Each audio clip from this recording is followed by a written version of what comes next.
Welcome back. I am so excited that you guys are here. And today I have an incredible guy with me. You guys might have seen him back in the day in the movie Sandlot.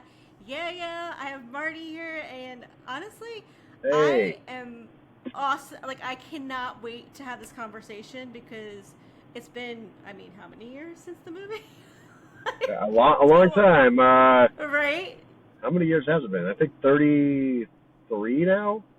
At least. At I'm not least. sure. I've lost track of time. But I'm gonna pass you the mic. Do for those that don't know you, do a little intro of yourself, and then we'll go from there.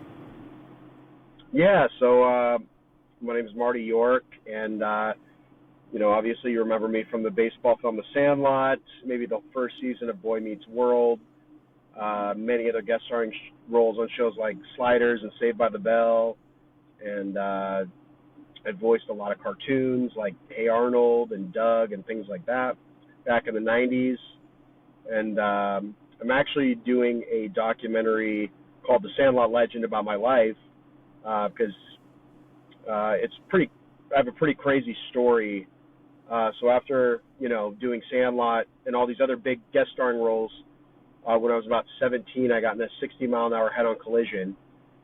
Both my legs were crushed in a car accident, and I had to relearn to walk again. The doctors were telling my mom, uh, he might not ever walk again, and I died on scene, and I had to basically come back.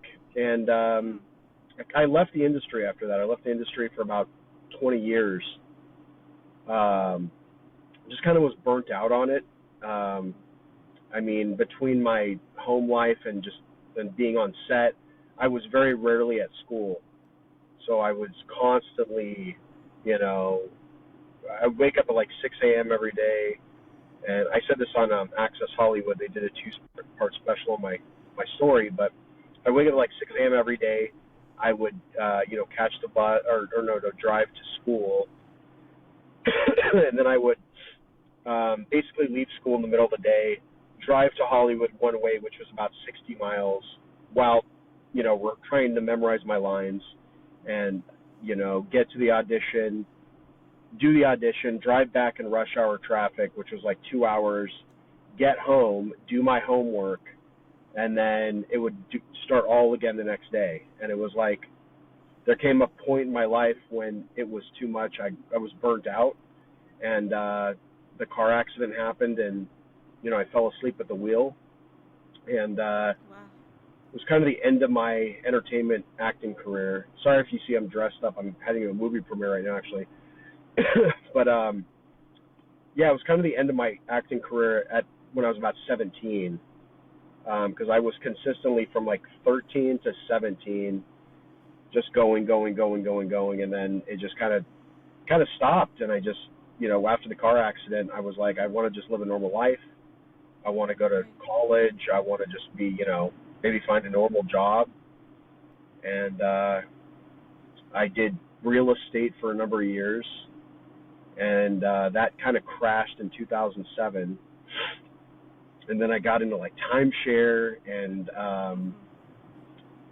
then we did the 30th anniversary. No, it wasn't the 30th. It was the 20th anniversary of the Sandlot in 2013, Mm-hmm. and I hadn't seen some of the guys in a while, and it was a very small event on the Sandlot field in Utah, and I was with the guys, and I started signing autographs again, which I hadn't done in 20 years, and I was like, oh, Right. this is kind of cool. I miss this, and I got back into the business at that point, and found my old agent that I had when I was a kid, and she rehired me, and I started like I did like I think I did 3 commercials that year. I did a big Old Spice commercial, which is on YouTube, called Executive Spray Tan Parties, and I did a Tecate beer commercial with Chelsea Handler. No, Chelsea Handler was a 7 Up commercial, and then I did a Tecate beer commercial, and I just was acting constantly. This was before they did self tapes and before COVID.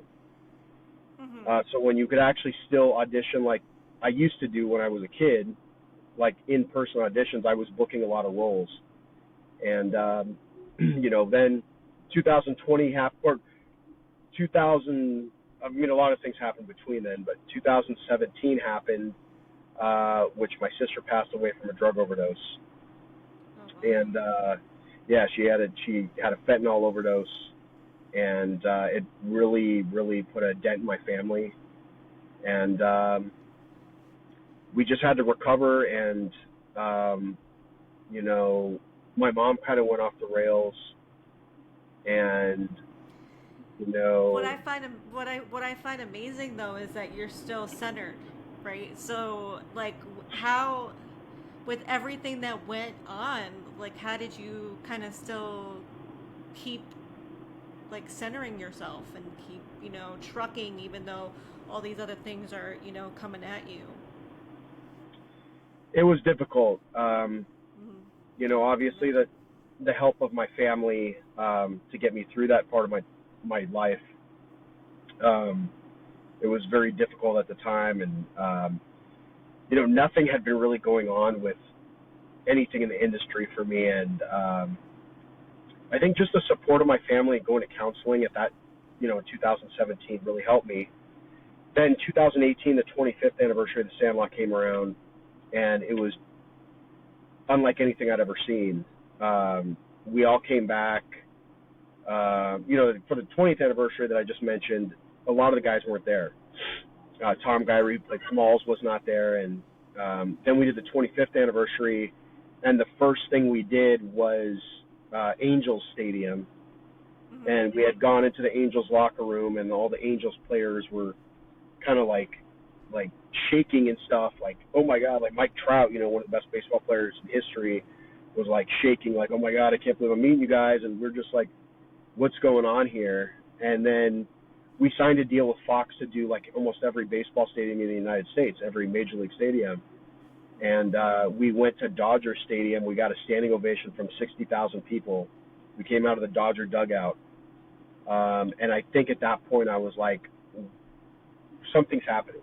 Like something big is happening. Like nostalgia is back bigger than it's ever been. And you know, all the guys were there for that, except obviously for Mike Vitar, who decided to step away from the entertainment industry. But yeah, I think at that point, I really realized how big the movie really was, because up until then, I just kind of was like working regular jobs. I lived a normal life, and since 2018, I've been touring with the guys nonstop, all over the United States, and it's been a ride, you know. Has there, I mean, it truly is a classic movie. And has there ever been, when fans come to you and they talk about memories, from the movie and just how much you got, like, what is that, how does that make you feel? I think it's cool because I'm proud of the film. Yeah. I'm proud of the film. I'm proud of what it stands for, especially in this generation where I feel like a lot of the stuff that people are drawn to are it's people with no talent, to be honest. And in my generation, you had to have talent to make it. Like you had to, you know, when I was a kid, my mom got me into dance class and singing class and acting Hmm. class. So I was doing like everything. And this generation, it's like people doing like prank videos, and like I just don't get it. I don't understand the what the entertainment value in it. Um, Like you actually had to put in the work back in the day. yeah, like I mean, I was Yeah. going to acting class every single week. I was going to singing classes, hip hop classes. You know, my mom had me in dance classes, and now we're just living a generation where it's just like people are not, you know, um, it's people are looking at an easy way out, or they're looking at like something that's not entertainment, in my opinion. But I'm proud of the Sandlot because it stands for something greater than anything of this generation, to be honest. And it's, you know, it stands for inclusion, which, you know, this is Yeah. back in the early 90s. It stands for friendship. It stands for getting outside, getting off your phone, getting off your tablets, getting outside and playing ball.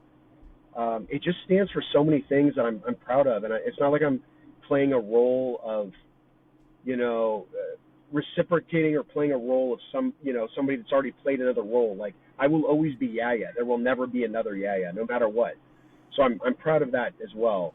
And when I go to these shows and I see kids wearing my Yeah Yeah jersey and saying my lines and seeing their parents that watched me when they were kids and then passing it down to their kids who are going to pass it down to their kids. It's just a film that'll never die. It really is. I'm just really proud of it. I'm really proud of it, and I'm proud of what it stands for.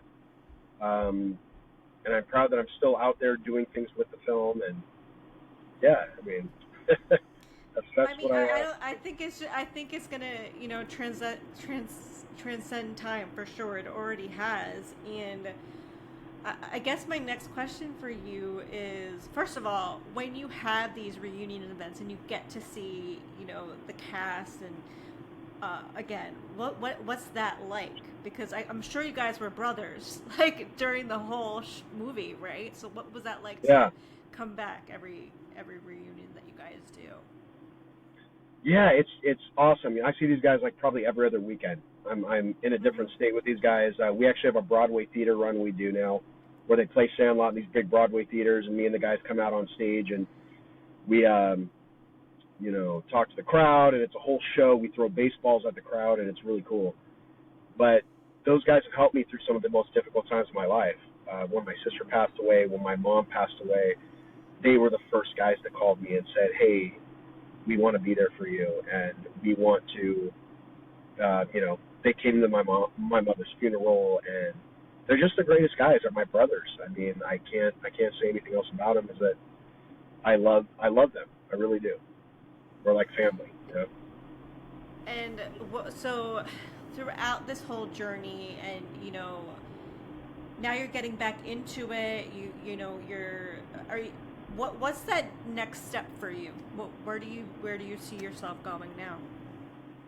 Right now, I'm actually working on a documentary I've been shooting for a year and a half called The Sandlot Legend, and Mm-hmm. Mm-hmm.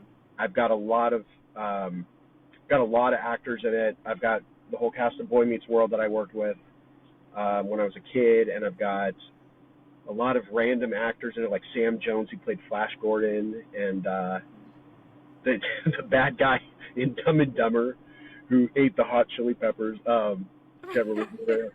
I got a lot of random actors in it, just talking about how the Sandlot impacted them, and talking about the business, and it's also the story of my life, going back into my past, with everything I've been through. It's a story of resilience, of me coming here from a small town, coming to LA. I was actually founded by John Candy, the legendary actor John Yeah, Candy, of course. Mm-hmm. um, because when I first came to LA, I did theater for about 3 years, and when I first came to LA, me and my mother's aunt, or my mother's sister, my aunt, was a extras casting director, and she said, "Hey, I can get you a background role in a John Candy movie." And my mom was like, "Oh, that'd be really cool. Can you get both me and him in it?" And we go, "Yeah." That was the first thing I ever did when I came to LA. And I had done a number of theater productions in Northern California, and the lady that ran the theater company told my mom to bring me to LA because she's like, "This kid's going to be a star." And when they said cut, I did John Candy's lines to my mom, and he came up behind me. He was like, "That's pretty good, kid." And he asked my mom, "Does this kid have an agent?" And my mom was like, "No." And he was like, "Look," he took a piece of toilet paper out of his pocket and wrote down the number of an agent, and he said, "Hey, call these people, and I'd love to see him and stuff. He's a great actor."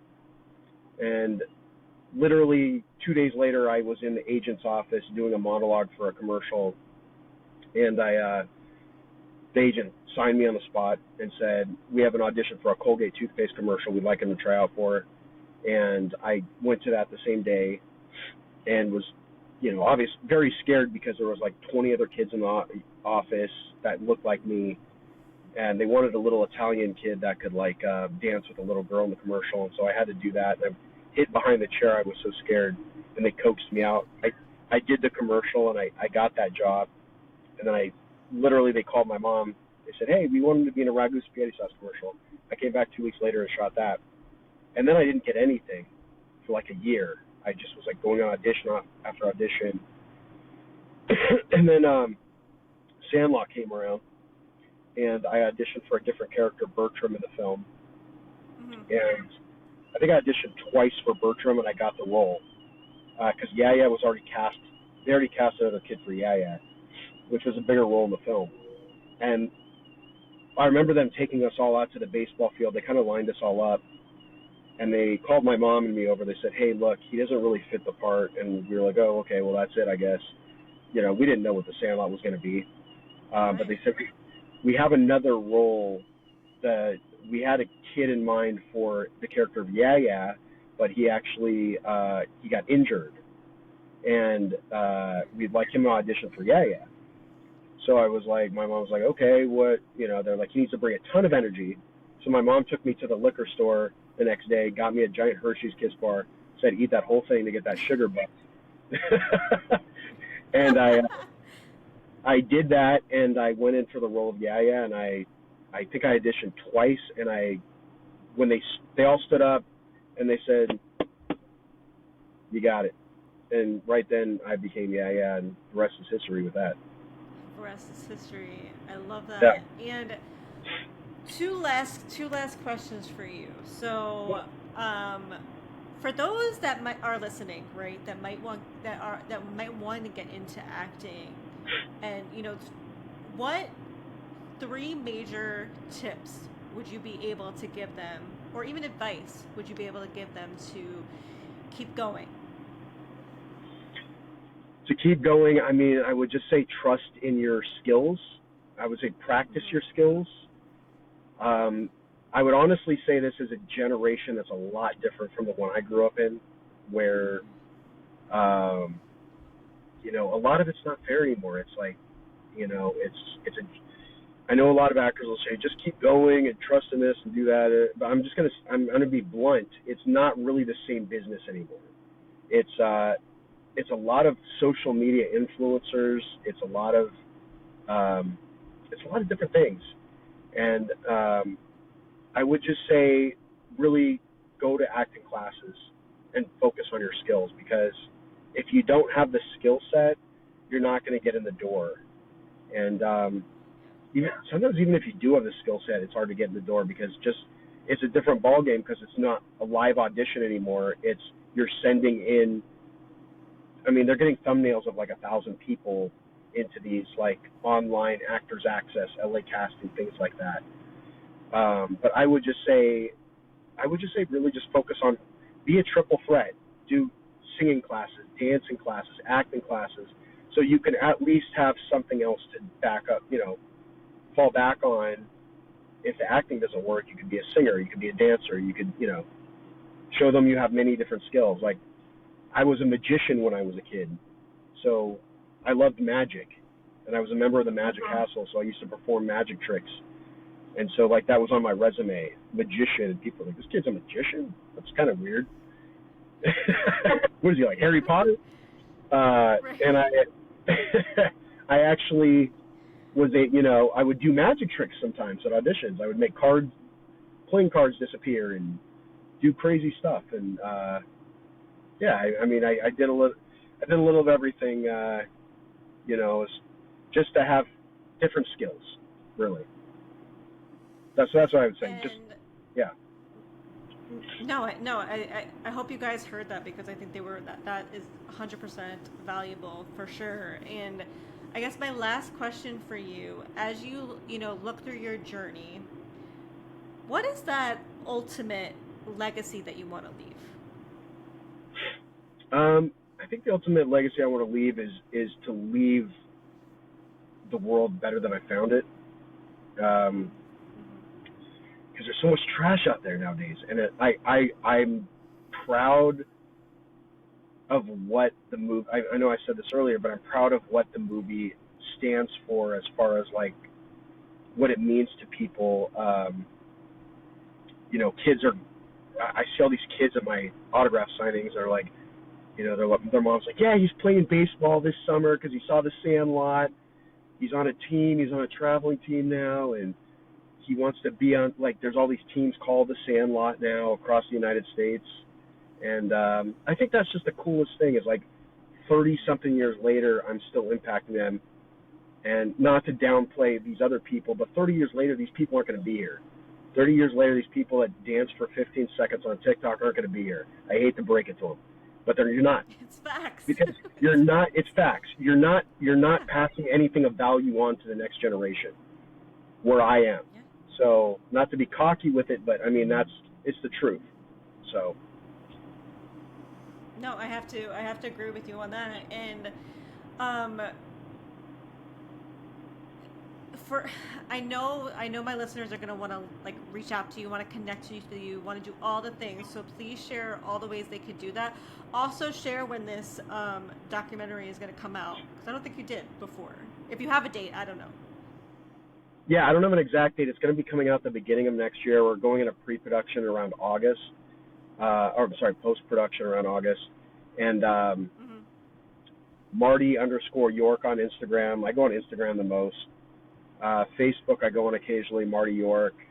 I don't know how to like extend the amount of followers. I think I'm at like the limit, but you can shoot me a message if you want, if that's all you're on. But Instagram is probably the best way, Marty_York. And then I'm on TikTok because Pat Renna, who played Ham, got me into being on TikTok because he does all the TikTok videos. So it's like my I TikTok still videos don't are get mostly. TikTok. I don't get it. I don't either, but I just did a skit with him where we're like on an elevator, and it's a pretty funny skit. I gotta admit. So you can check that out on my TikTok or Pat Renna's TikTok. But yeah, that's where you can reach me. Marty, it's been such a pleasure. I know you're running out here, but like it's such an honor to just have this time to chat with you. I Thank you. cannot wait to see what's next for you. And guys, if you loved this episode, please share it on your socials. Tag the two of us, and we'll show you back some love. But Marty, thank you so much. Yeah, for sure. Thank you. Appreciate it.